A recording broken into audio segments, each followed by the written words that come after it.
গরম গরম লুচির সাথে যদি পাতে থাকে এরকম কষা কষা আলুর দম, তাহলে আশা করি আর কিচ্ছু লাগে না। নমস্কার বন্ধুরা, রিনাস কিচেনে আপনাদের সবাইকে স্বাগত জানাই। তো আজকে আপনাদের সাথে খুব সহজ পদ্ধতিতে দুর্দান্ত স্বাদে আলুর দম রেসিপি তৈরি করে দেখাবো। সম্পূর্ণ নিরামিষ পদ্ধতিতে দুর্দান্ত স্বাদে এই আলুর দম আপনারা কিভাবে বানাবেন চলুন দেখে নেওয়া যাক। আজকে আলুর দমটা এখানে আমি ছোট আলু দিয়ে তৈরি করব। ছোট আলু ছাড়াও আপনারা যে কোনো আলু দিয়ে এই দমটা তৈরি করতে পারবেন।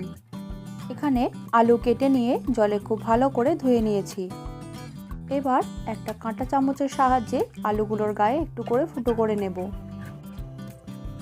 সব কটা আলুর গায়ে এখানে একটু করে ফুটো করে দিচ্ছি।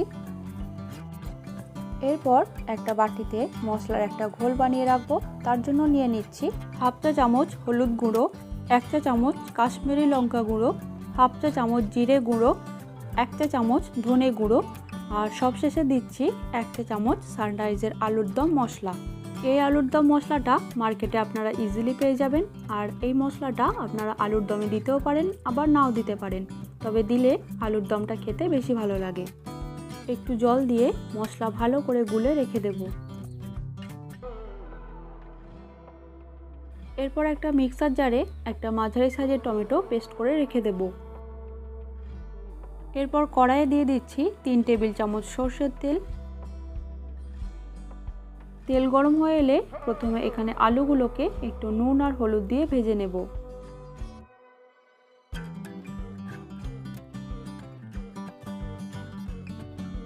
কিছুক্ষণ সময় নিয়ে আলুগুলোকে এখানে হালকা লাল লাল করে ভেজে নেব। আলুগুলোকে হালকা লাল লাল করে ভেজে নিয়ে তুলে নিচ্ছি। আলুগুলো ভেজে তুলে নিয়ে এরপর ওই তেলেই ফোড়ন হিসেবে এতে দিয়ে দিচ্ছি গোটা গরম মশলা, একটা তেজপাতা, হাফ চা চামচ গোটা জিরে আর একটা শুকনো লঙ্কা। ফোড়নটা তেলে ভালো করে নেড়ে চেড়ে নিয়ে এবার এতে আদার পেস্ট দিয়ে দিচ্ছি। আদাটা বেটে নিয়ে আমি এতে আরেকটু জল দিয়ে এই পেস্টটাকে একটু পাতলা করে নিয়েছি। আদাটাকে এখানে 2 থেকে 3 মিনিট মতন খুব ভালো করে কষিয়ে নিতে হবে। যতক্ষণ না এর থেকে আদার কাঁচা গন্ধটা চলে যায় ততক্ষণ এটা কষাতে হবে। আদাটা খুব ভালো করে কষিয়ে নিয়ে এবার এর মধ্যে মশলার যে ঘোলটা বানিয়েছিলাম সেটা দিয়ে দিচ্ছি। মশলার ঘোলটা দিয়েও আরও 1 মিনিট মতন এটা কষিয়ে নেব।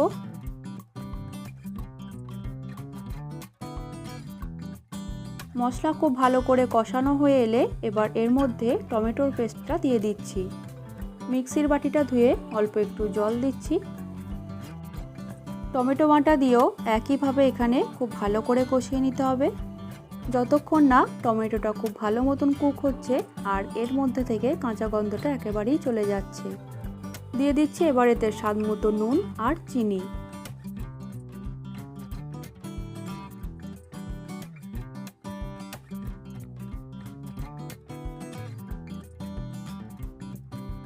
টমেটো খুব ভালো মতন কষিয়ে নিয়ে এবার এর মধ্যে ভেজে রাখা আলুগুলোকে দিয়ে দিচ্ছি। আলু দিয়ে আলুটাকে মশলার সাথে খুব ভালো করে আরও কিছুক্ষণ কষিয়ে নেব। কষিয়ে নিয়ে এবার এতে পরিমাণ মতন জল দিয়ে ঢাকা দিয়ে 15 থেকে 20 মিনিট মতন সময় নিয়ে আলু সেদ্ধ হতে দেব। মিনিট 15-20 পর ঢাকাটা খুলে দিচ্ছি। আলুগুলো এখানে একদম সেদ্ধ হয়ে গেছে আর আলুর দমও এখানে আমাদের তৈরি হয়ে এসেছে। এবার সবশেষে এতে আমি দিয়ে দিচ্ছি 1/4 চা চামচ গরম মশলা দিয়ে এবার ভালো করে একবার মিশিয়ে নেব। ব্যাস, তাহলে কষা কষা আলুর দম এখানে একদম তৈরি গরম গরম লুচির সাথে পরিবেশনের জন্য। লুচির সাথে এরকম কষা কষা আলুর দমের কম্বিনেশন আমাদের বাঙালিদের কাছে বরাবরই খুবই পছন্দের একটা রেসিপি। আশা করছি আজকের এই রেসিপিটা আপনাদের নিশ্চয়ই ভালো লেগেছে। ভালো লেগে থাকলে আমাকে অবশ্যই কমেন্টে জানাবেন, আর এরকম রান্নার রেসিপি পেতে হলে আমার চ্যানেলটিকে অবশ্যই সাবস্ক্রাইব করে রাখবেন আর পাশে থাকা বেল আইকনটা ক্লিক করে অল করে রাখবেন। সবাই ভালো থাকবেন, সুস্থ থাকবেন। দেখা হচ্ছে আপনাদের সাথে আবার নেক্সট একটি রেসিপি নিয়ে।